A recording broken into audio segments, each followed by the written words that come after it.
Bradesco, entre nós você vem primeiro.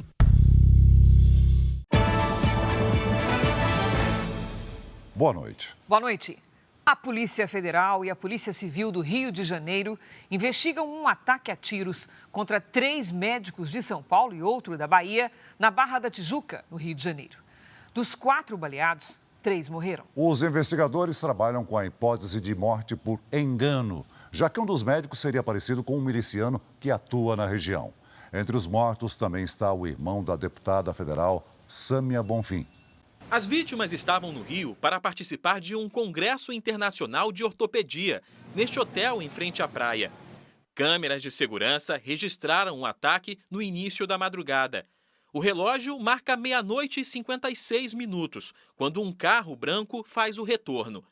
3 minutos depois, os criminosos param e descem atirando. Assustados, clientes que estão no quiosque correm. As vítimas, que conversam em uma mesa mais à frente, são baleadas. Repare que os assassinos ainda voltam e atiram outras vezes. Depois, entram no carro e fogem. Nada foi roubado. Toda a ação durou 25 segundos. Esta testemunha, que prefere não se identificar, relata os momentos de pânico.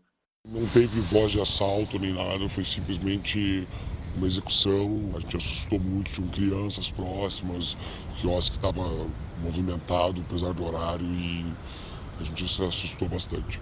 Peritos da Delegacia de Homicídios identificaram 33 disparos.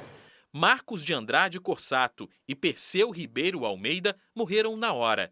Diego Ralph de Souza Bonfim, irmão da deputada federal Sâmia Bonfim, foi socorrido, mas não resistiu. O 4º médico do grupo, Daniel Proença, passou por uma cirurgia e o estado de saúde é estável.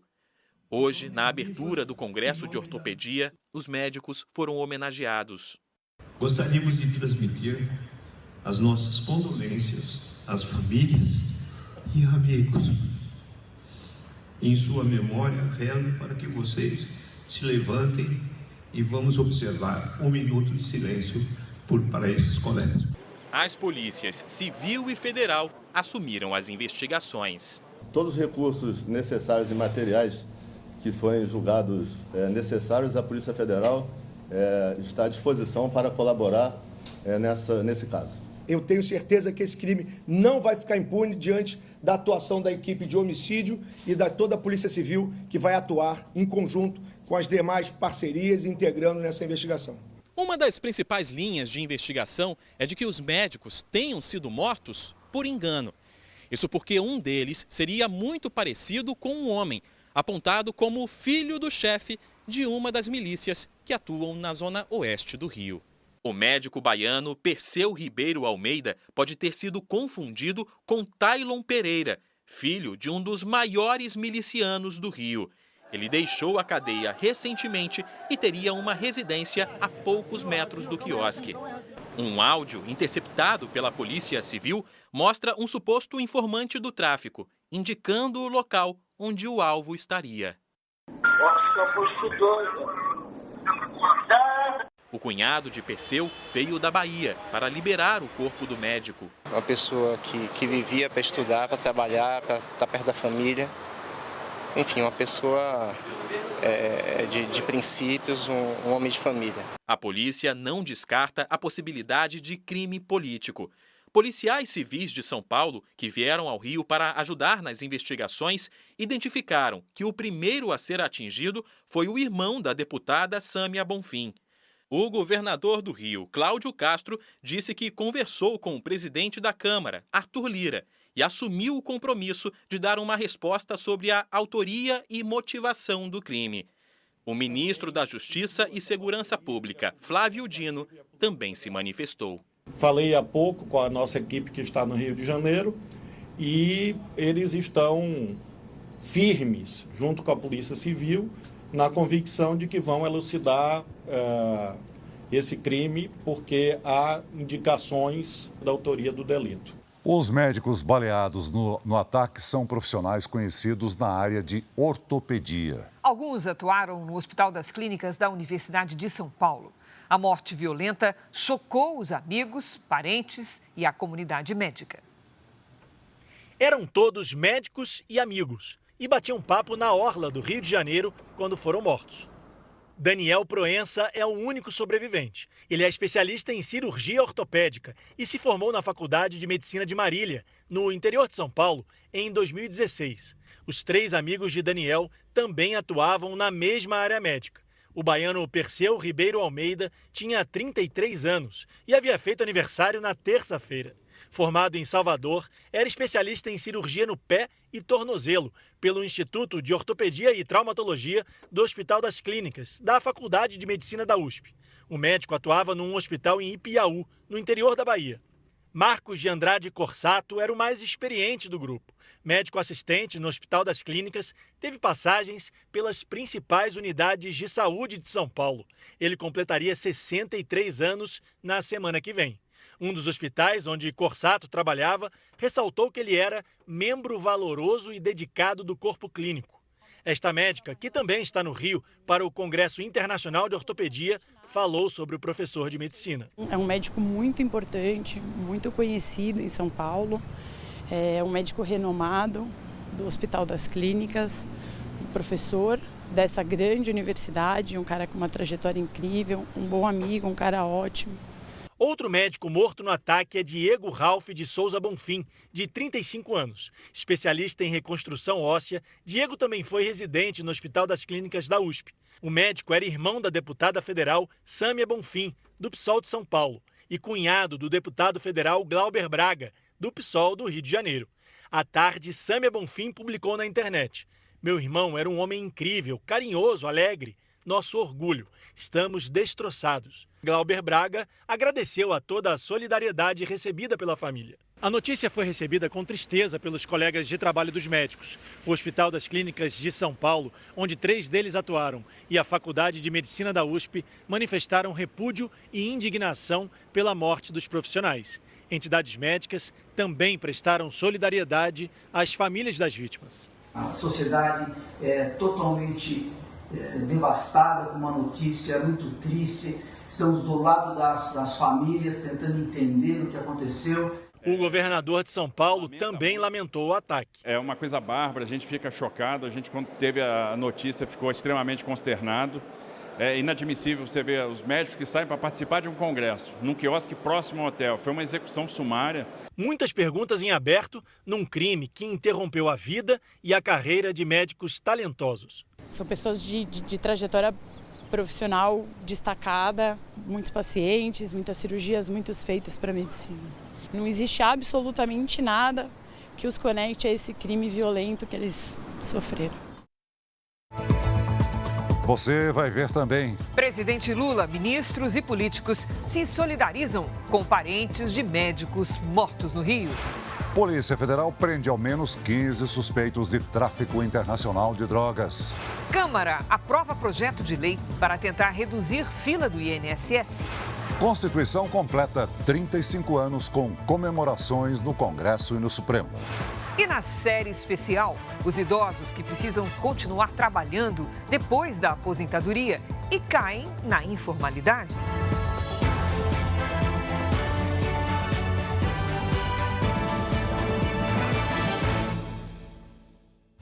Oferecimento Consórcio Bradesco. Conquiste sua casa nova sem juros e sem entrada.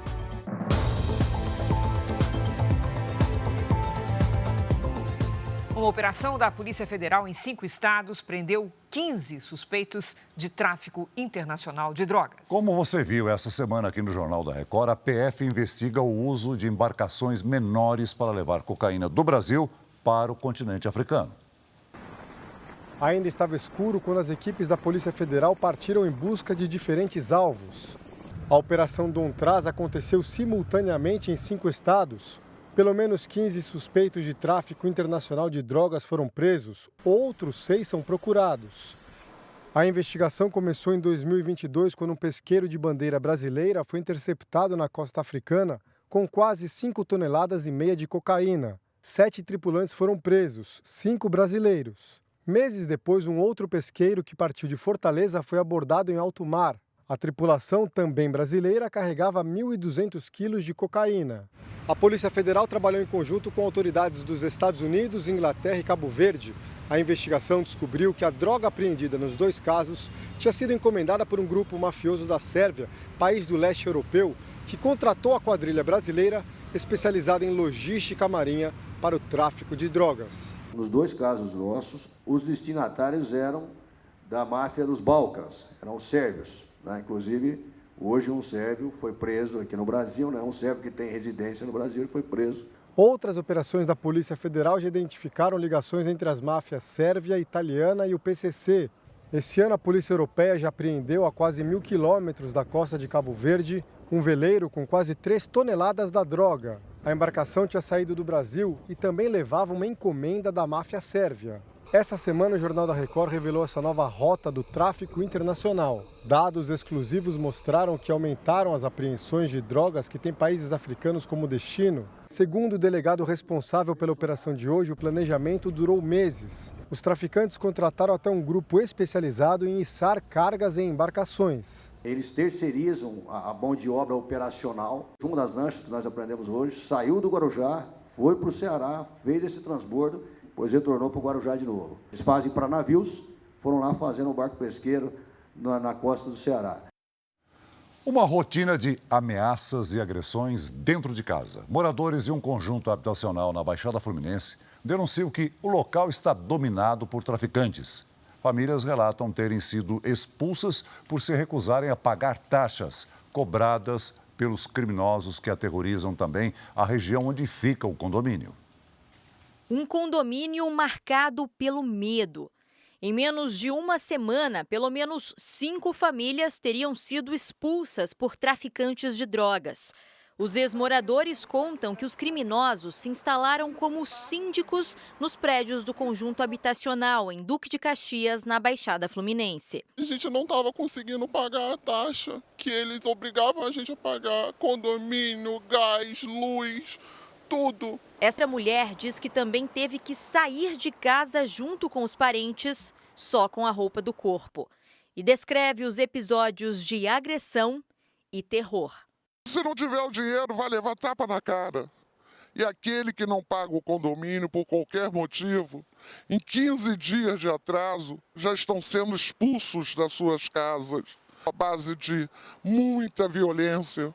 Ontem, os traficantes que tomaram conta do conjunto habitacional fizeram mais uma vítima no bairro. O policial militar Sérgio Lourenço, baleado quando estava de folga.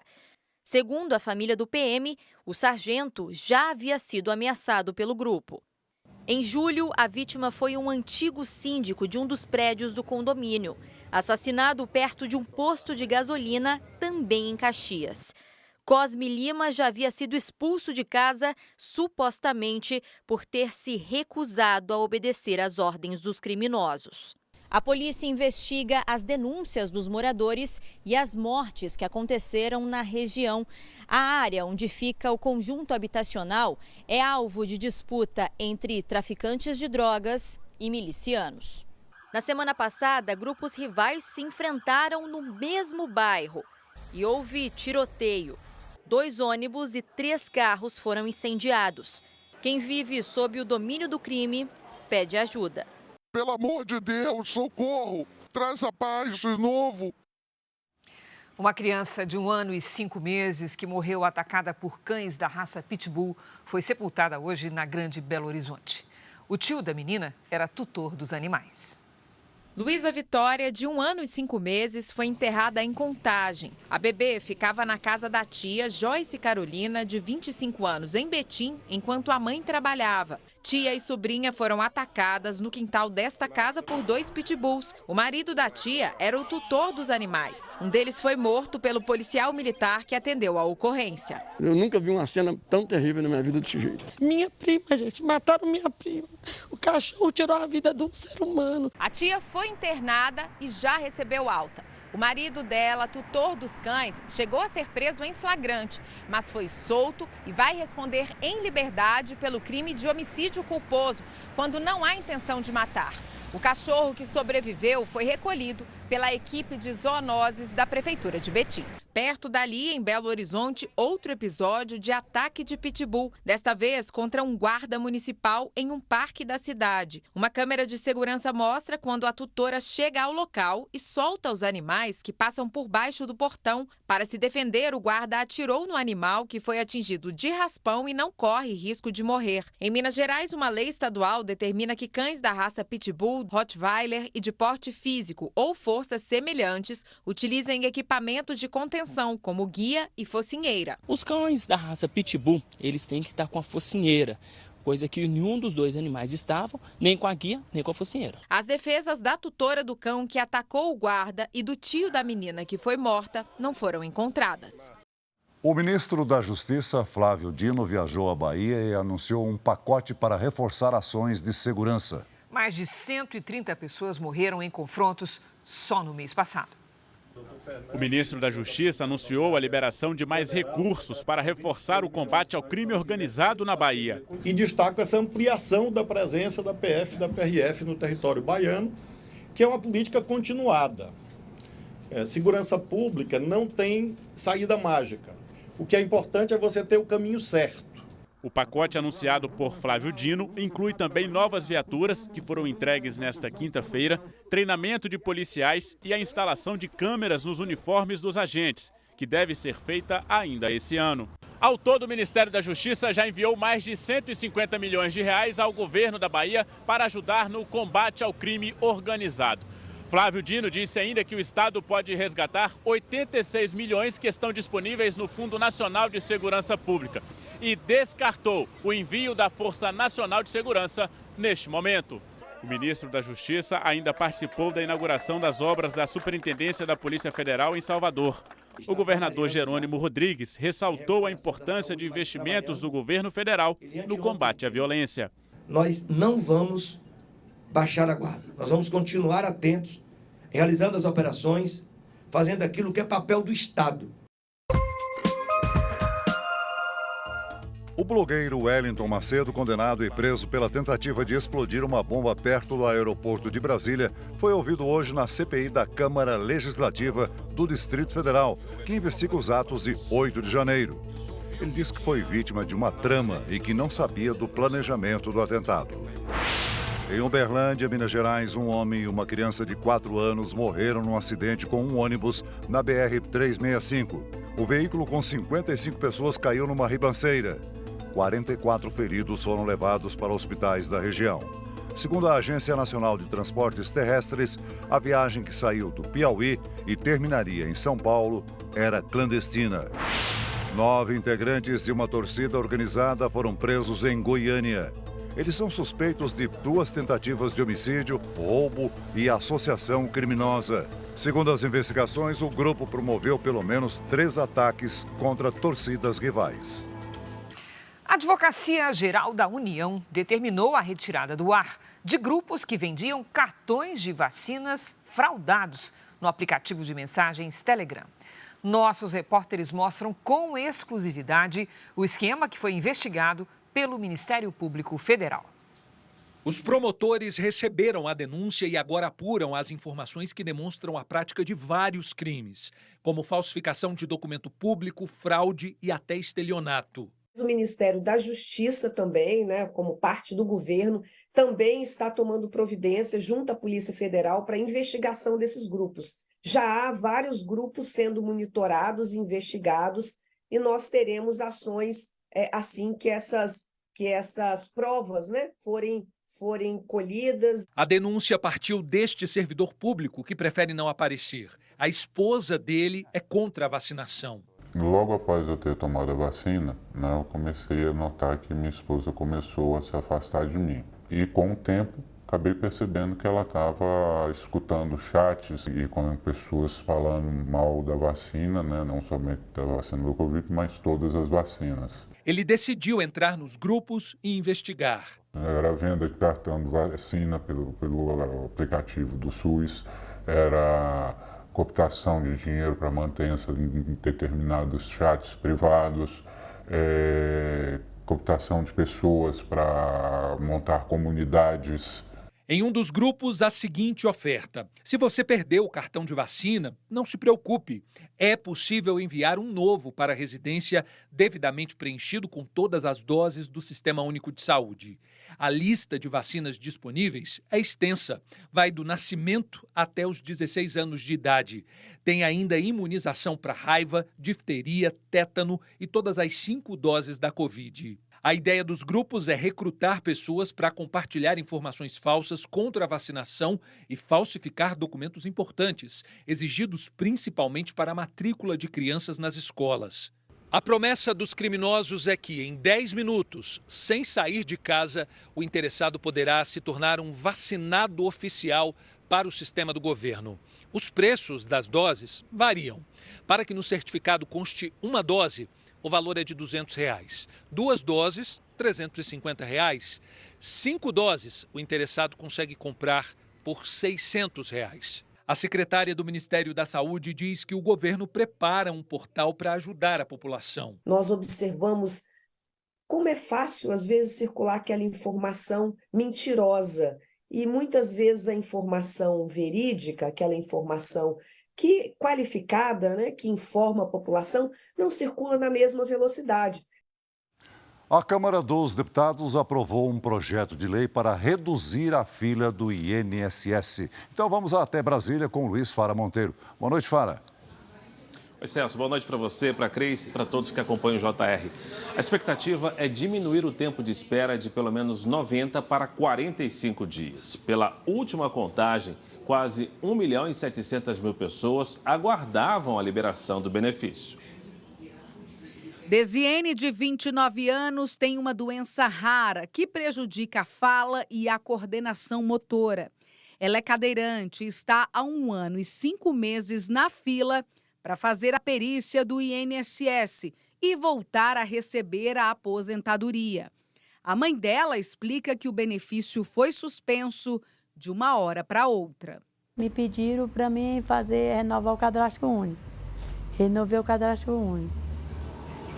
Poucos meses você recebe pagamento, e até agora nada. No momento, a única fonte de renda da mãe e da filha é a venda de pipocas na rua. Desiene não é a única na fila. Segundo o Portal da Transparência, em agosto deste ano, havia quase 1.700.000 brasileiros aguardando benefícios do INSS, incluindo aposentadoria, pensão, salário acidente e salário gestante. Na busca por uma solução, o governo federal enviou ao Congresso um projeto de lei que cria o programa de enfrentamento à fila da Previdência Social. O texto já foi aprovado na Câmara e uma das principais medidas é a criação de um bônus para incentivar os servidores do INSS a acelerar o processo de análise dos pedidos. O primeiro no valor de R$ 68 por processo analisado e retirado da fila. E o segundo de R$ 75 destinado às perícias médicas. O projeto também prevê que esse tipo de perícia, em casos específicos, poderá ser feito por telemedicina. O governo tem a expectativa de que essa medida reduza o tempo de análise dos pedidos para 45 dias, como manda a lei. A proposta ainda aguarda análise no Senado. Eu estou com a esperança, mas essa esperança que tem que ir para frente. Não é só ficar no papel e falar, não. Foram divulgadas imagens que mostram o momento em que o filho do ministro Alexandre de Moraes teria sido agredido no aeroporto de Roma em julho desse ano. As imagens de câmeras de segurança em poder da Polícia Federal mostram quando o empresário Roberto Mantovani parece bater as costas da mão no rosto de Alexandre Barsi, filho do ministro Alexandre de Moraes. O caso ocorreu em 14 de julho, quando Moraes esteve na Itália com a família. Ontem, o ministro Dias Toffoli retirou o sigilo e prorrogou o inquérito que investiga o caso. A defesa do empresário disse que em nenhum momento houve agressão ou ofensas contra o ministro e a família dele. Eu volto daqui a pouco com outras notícias direto da redação do JR em Brasília. Cris e Celso. Até já, Fara. Nos primeiros 5 dias de outubro, a capital paulista já registrou quase 90% do volume de água esperado para todo o mês. Hora de conversar com a Lidiane Sayuri. Oi, Lid, boa noite. Que aguaceiro, hein? Como é que vai ficar a nossa sexta-feira? Com mais chuva. Cris, boa noite para você, boa noite, Celso, boa noite a todos que nos acompanham. Uma frente fria espalha instabilidades sobre o sudeste. No centro-oeste e norte do Brasil, os ventos, a umidade e o calor formam nuvens de chuva. Amanhã será mais um dia de temporais no sul, com alerta para a região serrana do Rio Grande do Sul e para o sudeste de Santa Catarina. O volume de água pode causar transtornos. No sudeste, norte e centro-oeste, alerta para as pancadas isoladas. Chuva fraca e passageira no litoral do nordeste. Em Porto Alegre, sexta-feira encoberta, com temporais a qualquer hora. A máxima não passa dos 22 graus. Em Florianópolis, o sol até aparece, mas tem previsão de chuva forte e faz 21. Em São Paulo e em Belo Horizonte, dia abafado, com temporais em pontos isolados. Máximas de 30 e de 32 graus. Em Curitiba, chuva forte, com 28. No Rio de Janeiro, 29. Em Porto Velho e em Manaus, 38. Teresina, com 40, só perde para Cuiabá, com 41 graus. Tempo delivery para a Paula de Concórdia, em Santa Catarina. Vamos lá? Paula, aqui na nossa tela, boa noite. Olha, nesta sexta faz 27 graus e pode chover forte com ventania a qualquer hora. No fim de semana, os temporais ganham ainda mais força e o risco para transtornos aumenta.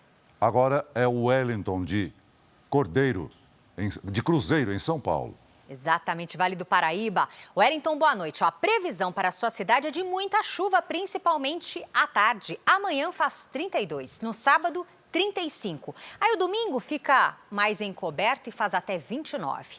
Participe também do Tempo Delivery pelas redes sociais. Basta utilizar a hashtag #VocêNoJR para fazer pedido. Cris, Celso. Obrigada, Lidi. Até amanhã, Lidi. Veja a seguir o aniversário de 35 anos da Constituição Federal Brasileira. Profissionais que recorrem à informalidade para complementar a renda depois da aposentadoria, na nossa série especial.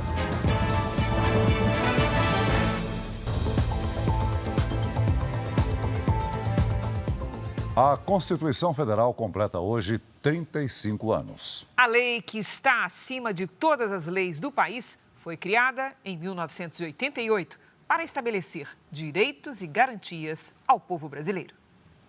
São direitos sociais a educação, a saúde, o trabalho, o lazer, a segurança, a previdência social, a proteção à maternidade e à infância, a assistência aos desamparados. É o que diz o artigo 6º da Constituição Federal, promulgada há exatos 35 anos. A Carta Magna do Brasil estabelece ainda que todos são iguais perante a lei, sem distinção de qualquer natureza, garantindo-se aos brasileiros e aos estrangeiros residentes no país a inviolabilidade do direito à vida, à liberdade, à igualdade, à segurança e à propriedade. A Constituição de 1988 foi o resultado do processo de redemocratização do Brasil e colocou no papel os desejos da população por direitos básicos.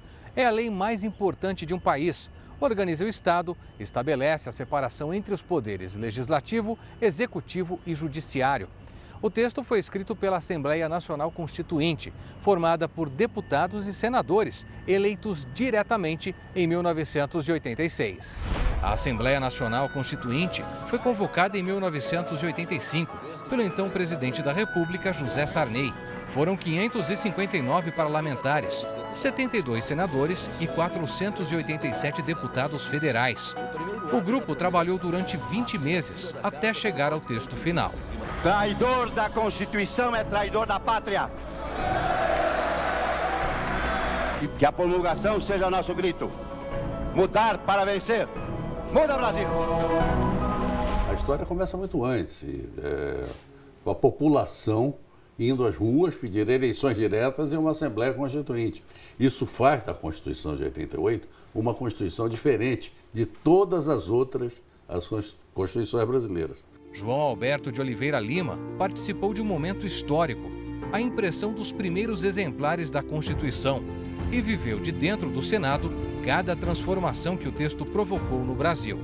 No dia 5 de outubro, com a promulgação da Constituição, a gráfica do Senado trabalhou intensamente para imprimir a primeira tiragem da Constituição, esse livro daqui. Os 22 mil primeiros exemplares desse livro continha um prefácio de uma página de autoria do Ulisses Guimarães. Ele intitulou como a Constituição Coragem. Nessas 3 décadas e meia de existência, a Constituição sofreu mais de 140 emendas em todos os governos. O Brasil cresceu, melhorou muito. Se você comparar o Brasil de hoje com o Brasil de 40 anos atrás, nós avançamos muito, mas muito mesmo. Mas ninguém está satisfeito com os avanços, sempre precisamos para o futuro. E a Constituição tem uma vantagem, ela dá um horizonte futuro para soluções de questões econômicas e sociais. A Constituição de 88 também promoveu avanços nos direitos humanos, nos direitos fundamentais de mulheres, negros, indígenas. 35 anos de estabilidade institucional e estabilidade constitucional num país da América Latina é uma realização digna de comemoração. Nós estamos superando os ciclos do atraso em matéria institucional.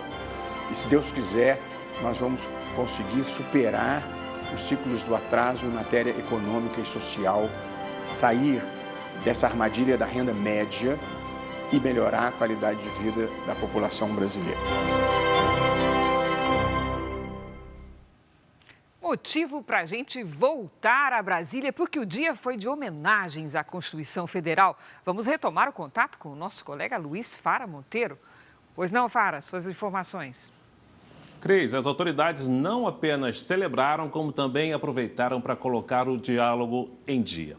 Foram realizadas solenidades no Congresso e também no Supremo Tribunal Federal, em meio a tensões entre os poderes legislativo e judiciário.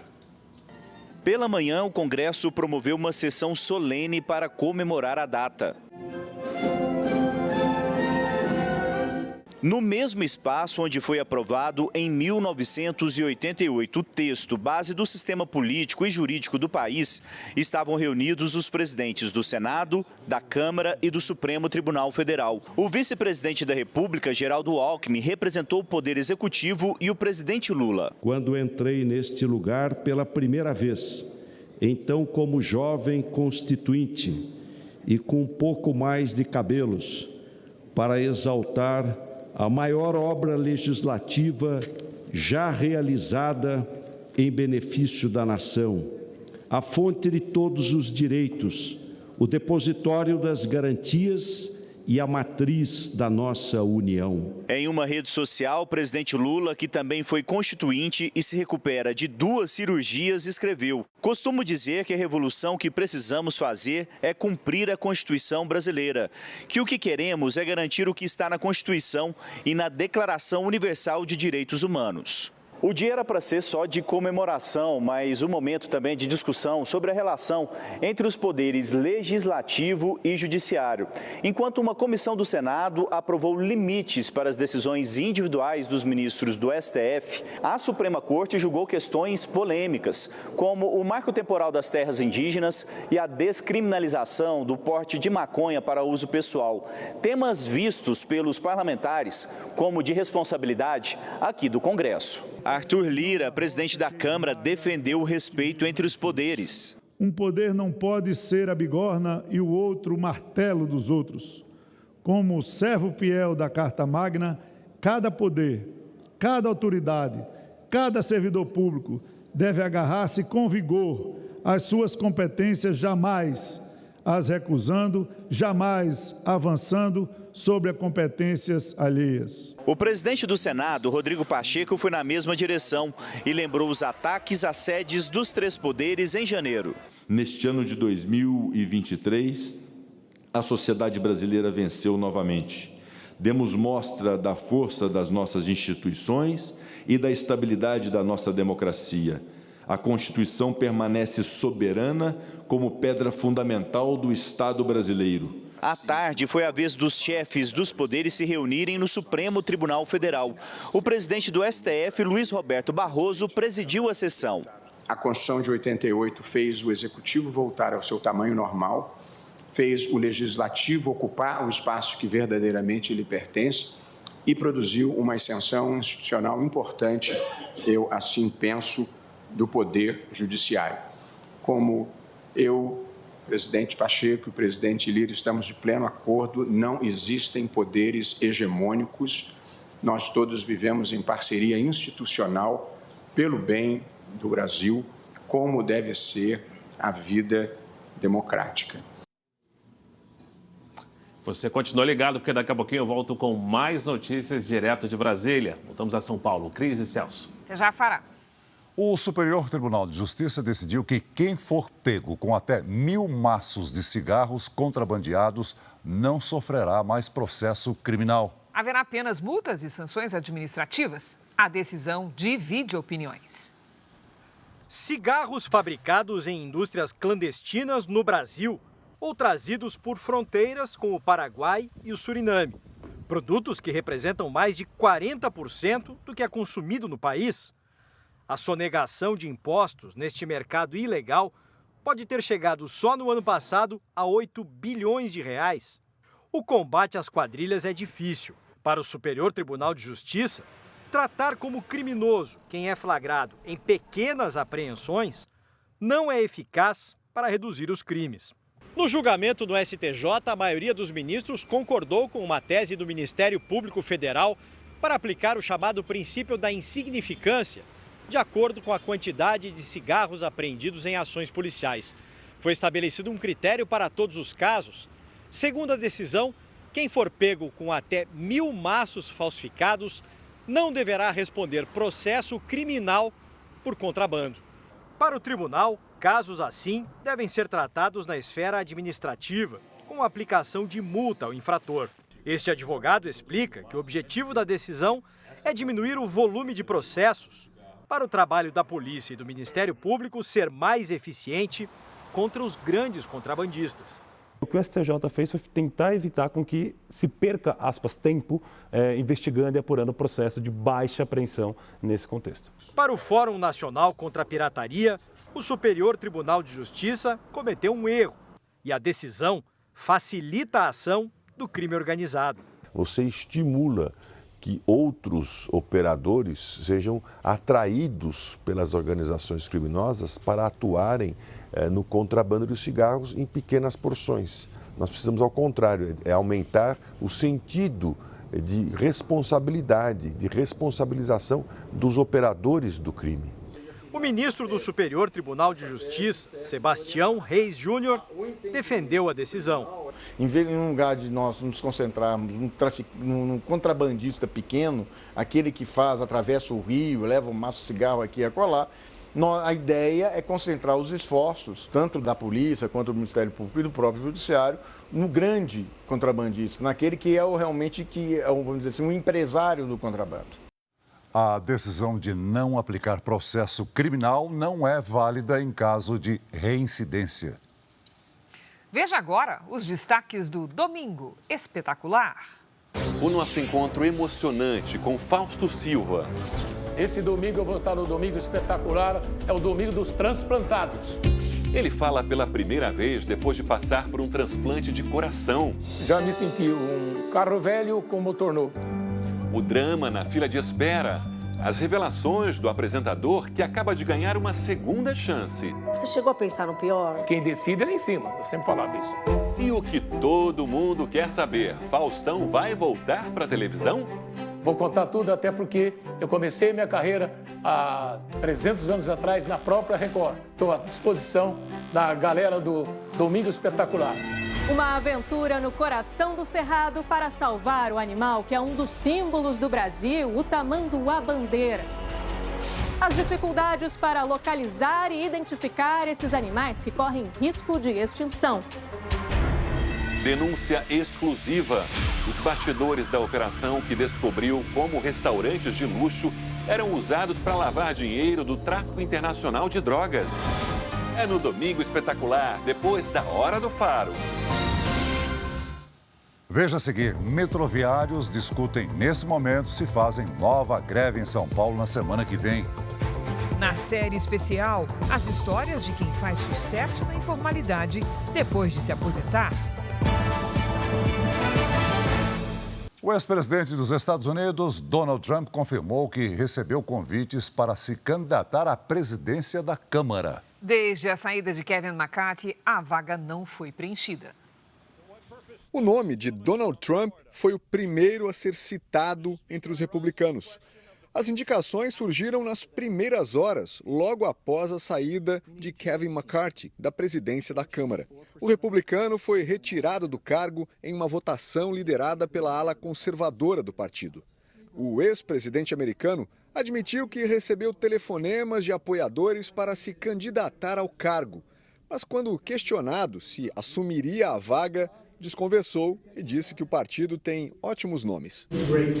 Hoje, ele cogitou aceitar o cargo, desde que seja temporário. Atualmente, Donald Trump não é membro do Congresso, mas a legislação americana permite que alguém de fora possa se tornar presidente da Câmara desde que receba votos suficientes para ser eleito.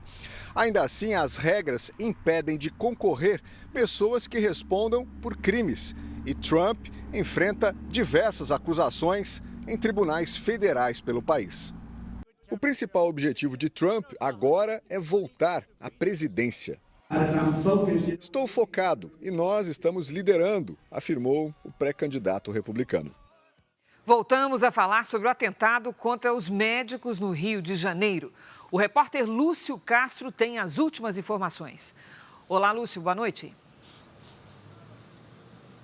Boa noite, Cris. Boa noite, Celso. Eu estou aqui no quiosque onde aconteceu o crime, na orla da Barra da Tijuca. O local passou por perícia durante o dia e foi liberado para novos clientes. Os corpos das 3 vítimas já foram encaminhados para o Instituto Médico Legal. O único sobrevivente, o médico Daniel Proença, foi transferido para um hospital particular também na Barra da Tijuca no início da noite. Pelo último boletim divulgado, ele está lúcido e respira sem o auxílio de aparelhos. Amanhã, o secretário executivo do Ministério da Justiça, Ricardo Capelli, é esperado aqui no Rio para um encontro com o governador Cláudio Castro. A reunião deve definir as primeiras medidas que serão adotadas pela Polícia Federal em apoio às investigações sobre o assassinato dos médicos. Cris e Celso. Obrigada, Lúcio. Do Rio, nós vamos a Brasília porque Fara Monteiro tem mais informações sobre este tema, a repercussão da morte dos médicos. Olá, Fara. Esse caso trouxe muita comoção aqui à cidade também, viu, Cris? O presidente Lula, ministros e parlamentares lamentaram o assassinato no Rio. O presidente Lula disse numa rede social que recebeu com grande tristeza e indignação a notícia da execução de Diego Ralph Bonfim e dos outros 2 médicos.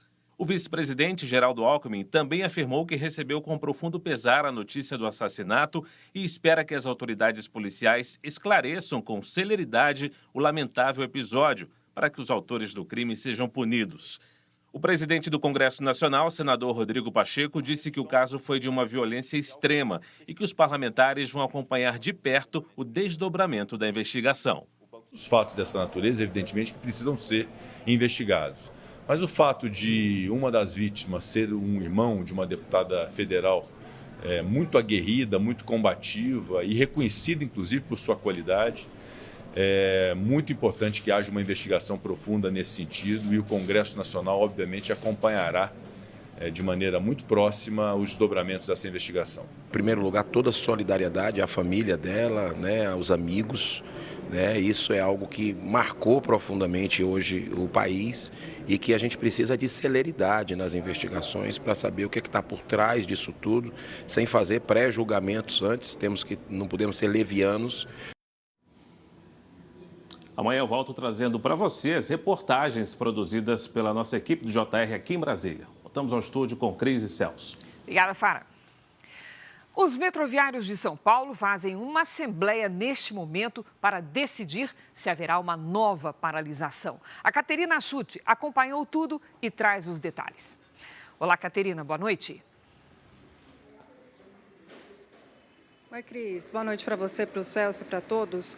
Olha, o sindicato se reúne para decidir se a categoria vai parar novamente. A ideia é pressionar o governo do estado de São Paulo a retirar os editais de privatização de parte dos serviços do metrô.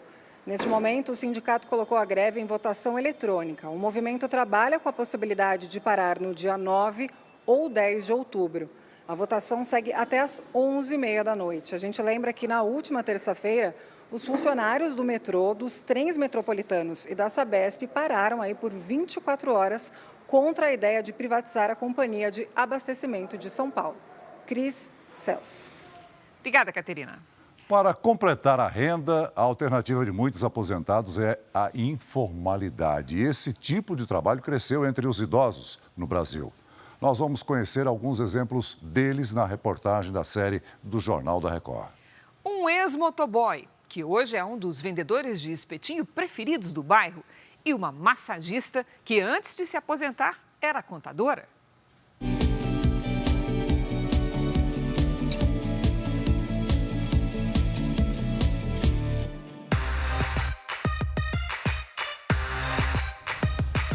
Antes do nome novo da profissão, José Carlos já estava na ativa e, como tantos motoboys, se equilibrava no desafio de manter o ritmo veloz.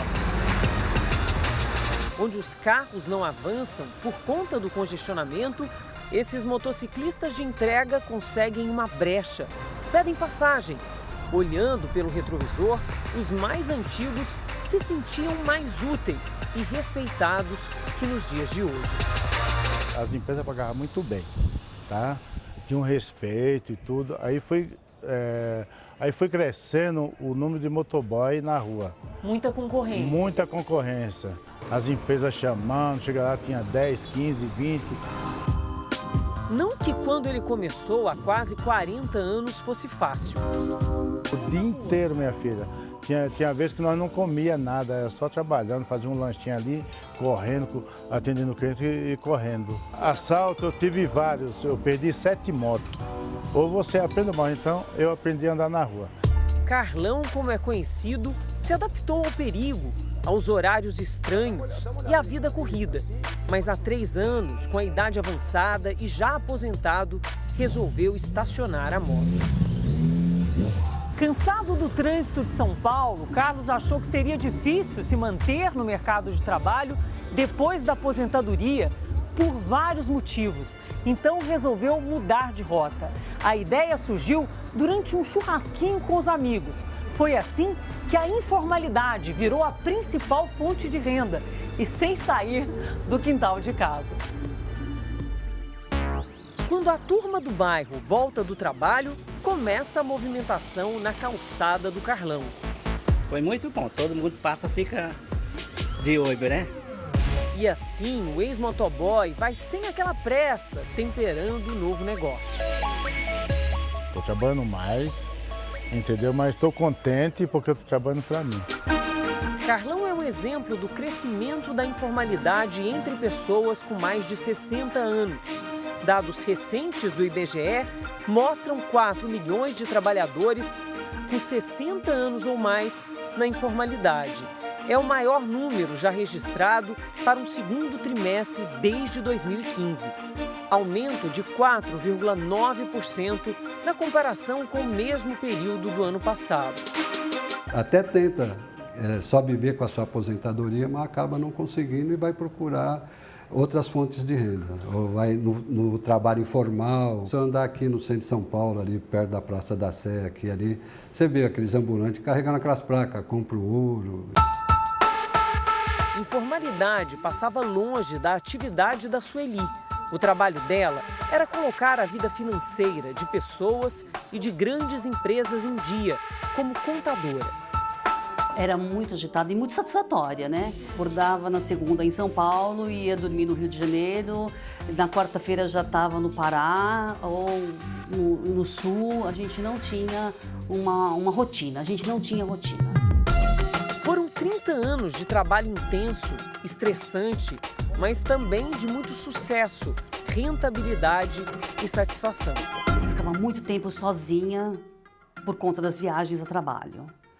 o cansaço. O corpo estava pedindo para eu dar uma parada, para eu diminuir o ritmo.